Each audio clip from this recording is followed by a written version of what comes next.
This is section 6.2 on one-to-one functions and inverse functions, and it's definitely just a continuation of what we were doing in 6.1. So let's just kind of remember, looking at your notes, and kind of recall there's 5 ways to represent a function. First, as a set of ordered pairs, and I'm not going to write these down, you can see them on your notes. So where you have a set function f equal to the points 1, 2, -2, -4, 3, 6, etc. So a set of ordered pairs. As a correspondence or a mapping, that's when you draw those little ovals and you put the domain numbers in and the range numbers in, and then you do the arrows to connect them. As a table, an XY table. As a graph, that's a way to show a function. Or as an equation. Those are the 5 ways to show a function. So let's talk about what makes a function one-to-one. I'm going to use example 2, the correspondence or mapping, to demo this. A function is one-to-one, this is the definition, of any 2 different inputs in the domain correspond to 2 different output in the range. In other words, let's kind of review. To make something a function, every x can only go one place. To make it one-to-one, every y can only have one x. So let's look at the 2 examples. The first example, you have x1, x2, x3. This is the domain, and it goes to y1, y2, and y3, just like this. So first off, is it a function? Every x only goes one place, so yes, it is a function. It's a function. Is it one-to-one? If it's one-to-one, you go to the y's, to the range, and you say, does each y only have one x coming to it? Yes, it does. So yes, it is also one-to-one. I'm going to abbreviate. Okay? So that's how you check. So let's look at the second one. Here we have our domain and our range. We have x1, x2, and x3. We have y1 and y2. x1 goes to y1, x2 goes to y1, x3 goes to y2. First question, is it a function? Does every x only go one place? Yes, it does. There's no x's that go more than one place. So yes, it is a function. Is it one-to-one? To check one-to-one, you look at the range. Does every y receive only one x? No. y1 has 2 x's, doesn't it? So no, it is not one-to-one. You see the difference? And finally, let's look at the last example. We have x1 and x2, y1, y2, and y3 make up the range. Excuse me. And x1 and x2 make up the domain. We have x1 goes to y1 and to y2. x3 goes to y3. First question, is it a function? No, it is not a function because x1 goes 2 places, to y1 and y2. Since it's not a function, you don't need to check and see if it's a one-to-one function. It can't be one-to-one if it's not a function to begin with. So even though each y only receives one x, it's not one-to-one. All right? So in order to be one-to-one, you need to remember it has to first be a function. So the only one that was a function and one-to-one is that first example. Hopefully that kind of refreshes on what functions are and shows you what one-to-one means. So let's look at example 1. It says, for the following function, the domain represents the age of 5 males and the range represents their HDL cholesterol. So what we have is we have a list of age and HDL. We have 38 goes to 57. We have 42 goes to 54. We have 46 goes to 34 or maps to. We have 55 maps to 38. And we have 61 also maps to 38. First off, is it a function? Yes, it is, even though the directions told you it was. It's a function because every member of the domain set, 38, 42, 46, 55, and 61, only go one place. Is it one-to-one? No, it is not, because when you look at your range set, 57, 54, 34, 38, 38 receives 2. So it is not 1 to 1 because 38 has 2 x's. Make sense? So that was A. Let's look at B. We have the set made up of the ordered pairs -2, 6, -1, 3, 0, 2, 1, 5, and 2, 8. Okay? So I think it's easiest, maybe it's just me, but I think it's easiest to show it as a mapping. So I'm going to go ahead and put all my x's in the domain. So that's -2, -1, 0, 1, and 2. I listed these x's of my ordered pair. And now the y's are 6, 3, 2, 5, and 8. So -2 maps to 6, -1 maps to 3, 0 maps to 2, 1 maps to 5, 2 maps to 8. Obviously, it's a function. Is it 1 to 1? Yes, it is. It is 1 to 1 because every member of the range set only has one x going to it. Okay? Let's look at C. This one is different because rather than showing it as a list, an XY table, or a mapping, we actually have it as a graph. Oh, I did not draw that very well. And let's kind of label some points, and you're just going to have to bear with me because I wasn't careful. So we have the point here, 2, 0. That's right there. We have the point here, -2, 0. We have this point, which I didn't draw correctly. It's supposed to be 0 and 4. And then we have points, this point is 3, -5. You can count it better on your own drawing in your own notes. And we have -3, -5. Now, here is the question. Even without looking at a list, because I could create a list of points, -3, -5, I've got -2, 0, I've got 0, 4, I've got 2, 0, and I have 3, -5. And then I could do a mapping of my domains to my range, which is fine if you want to do that. But even without doing it, you can look at the graph and you can go, does every y only have one x? Well, let's look at the y of y equals 0. Here's a y equals 0, and here's a y equals 0. This one is a 2, this one is a -2. So does every y only have one x? No. In fact, almost every y, with the exception of this one, y equals 4, every other y has 2 x's. So is it 1 to 1? No, it is not 1 to 1. Now, if that's confusing to you, and this was a test question, then what you want to do is identify a few points. I'm going to show you an easier way in a minute, and then show your mapping. So let's put our x's, -3, -2, 0, 2, and 3, and our y's are -5, 0, and 4. And the minute I start, -3 goes to -5, but 3 also goes to -5. I don't even have to go any further. This y has 2 x's coming to it, therefore it's not 1 to 1. So you should be able to see it here on a graph, here in a list, and here in a mapping. And for me personally, the mapping is the easiest way to see it. Now, here's the shortcut. You know how we learned when we were checking if something was a function. Let me see if I can draw this a little better this time. We did what we called a vertical line test, and we said if that vertical line only crosses the graph in one point, then yes, that graph is a graph of a function.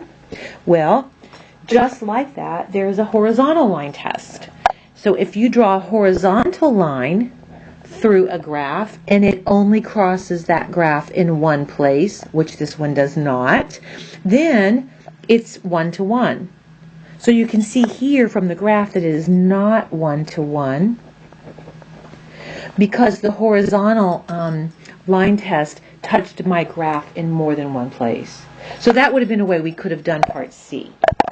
All right. Well, let's look at example 2. It says for each function, use its graph to determine whether the function is one-to-one. So we have the function f of x equals x squared. This is from your library of functions, one of the ones you should have memorized, and we know that it looks like this. We want to know if it's one-to-one. Draw your horizontal line. Does it cross in more than one place? Yes, it does. So it's not one-to-one. Is it a function, however? Do your vertical line test. It only crosses in one place. So it's not one-to-one, but yes, it is a function. I'm going to try to squeeze this next one in. We've got g of x is equal to x cubed. Again, from your library of functions, you know that that looks like something like this. So, vertical line test, is it a function? Yes, it is. It's a function. Is it one-to-one? Do a horizontal line test. It only crossed once there. It only crossed once there. So, yes, it is one-to-one by using that horizontal line test. Now, there's a spot here for you to draw some conclusions. And what we talked about in class, and what I'm going to say here, is if you look at the difference between these two graphs, A and graph B. Let's look at graph A first. It has a section, and I'm going to kind of go back over it. This section is where the graph is decreasing. This section is where that same function is increasing. Whereas when I look at graph B, it starts increasing and it continually increases. So the conclusion is if a function has intervals for which it is increasing and intervals that decrease, it may not be one-to-one. Now, is there an instance where it could be? Yes. So be careful with what you say here. It's not that it's not, it's that it may not be. But if a graph is only increasing over its entire domain, or if it's only decreasing, then it will be one-to-one on that interval. So you see the difference. And again, it's always easiest to tell with the horizontal line test for whether a graph is one-to-one. All right, let's talk about the inverse of a function. We just finished with what one-to-one means. Let's talk about an inverse. And I'm going to give you the definition, but this is another one where it's easier just to show you because it's very simple. Suppose that you have the function f, and it's one-to-one. Then, for each x in the domain of f, there's exactly one y in the range, because it's a function, and for every y in the range, it only has one x coming to it. That makes it one-to-one. So the correspondence from the range of f back to the domain is called the inverse function. So again, let's think about it. I'm going to use a little drawing here. Here's my domain. Here's my range. If it goes like this, okay, then that is a function and it's one-to-one. But when we talk about it going in the other direction, like this, that is the inverse function. So the function went this way, its inverse goes this way.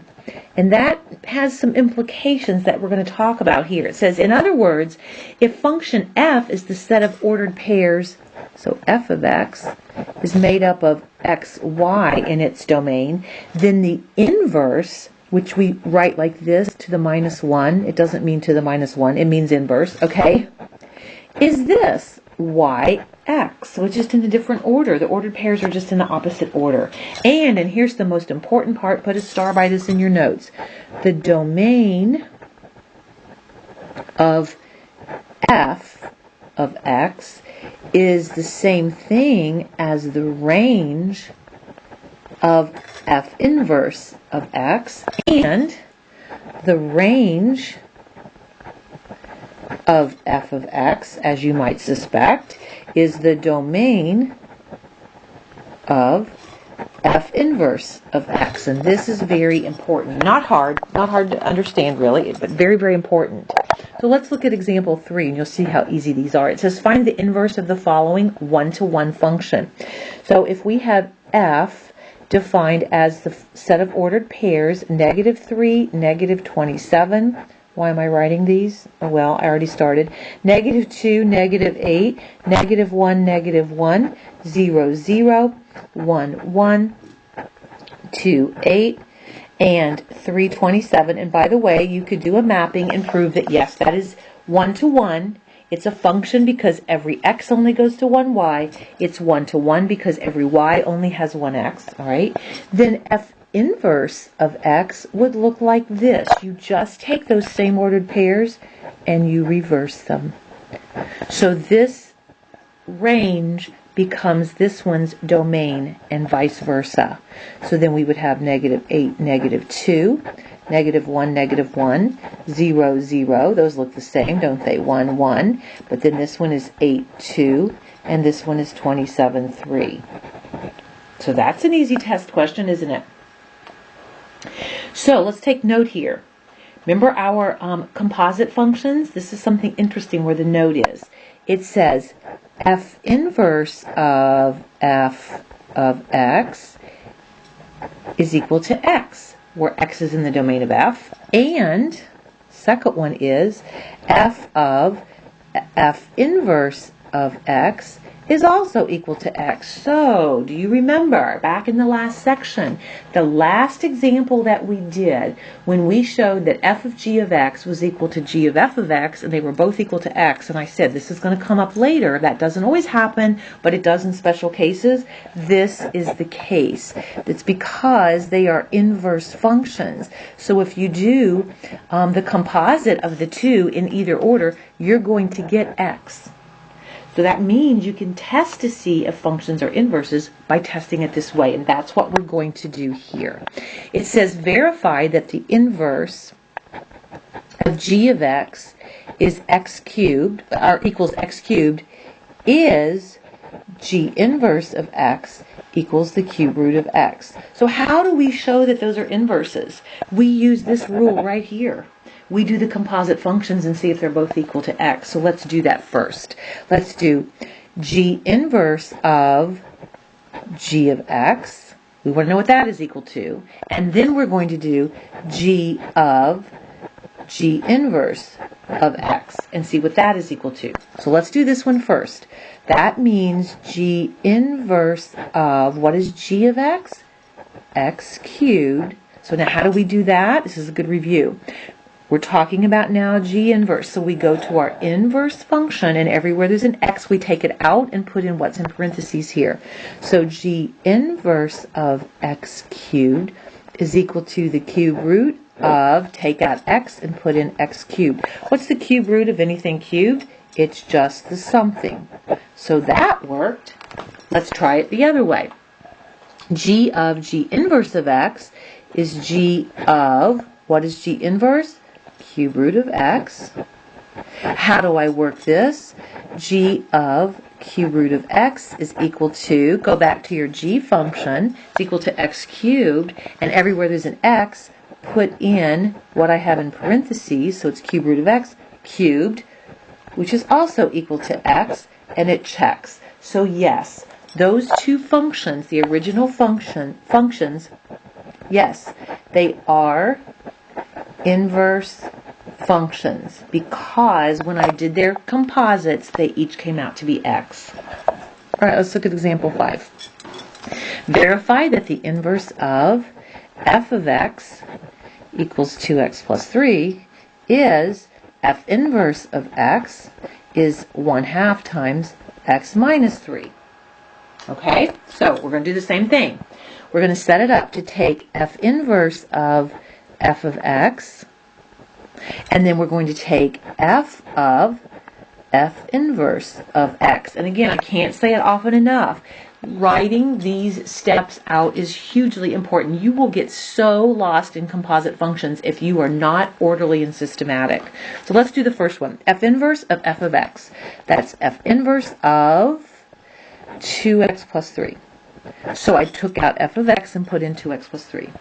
But f inverse of that means whatever the inverse equation is, 1/2 times x minus 3, I take out the x and I put in this, 1/2 of 2x plus 3, and then minus 3.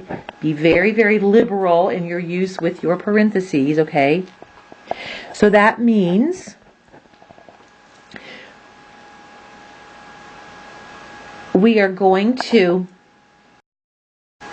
take 1/2 of everything in parentheses, and I was too liberal. I didn't mean to put a parentheses there, sorry. All right? So what I have is 1/2 of, let's simplify what's inside. 2x plus 3 minus 3 is just 1/2 of 2x. And 1/2 of 2x is just x. So that one checks. Now let's do this one. F of f inverse is equal to f of, what is f inverse? 1/2 times x minus 3. But f of 1/2 times x minus 3, I go back to my f of x equation. Here it is.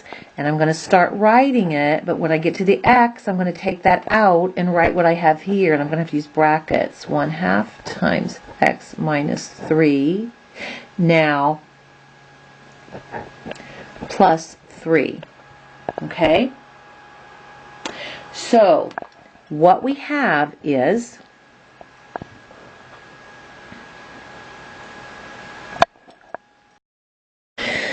I can go ahead and cross cancel those, the 2 times the 1/2, and I end up with x minus 3 inside the parentheses and then plus 3, and once again it equals x, and it checks. So yes, I have proven that they are inverses. You got to be real careful with these again. Let's look at number 6. Verify that the inverse of f of x as 1 over x minus 1 is f inverse of x 1 over x plus 1. For what values of x is the inverse of f of x equal to x, and for what values of x is f of the inverse of x equal to x? Oh, I hate saying this stuff. All right, so here we go. We know this system for setting it up. I have to prove this and then this. So let's set it up. I have to show that f inverse of f of x is equal to x, and that f of f inverse of x is equal to x. So f inverse of f of x is equal to f inverse of 1 over x minus 1. And that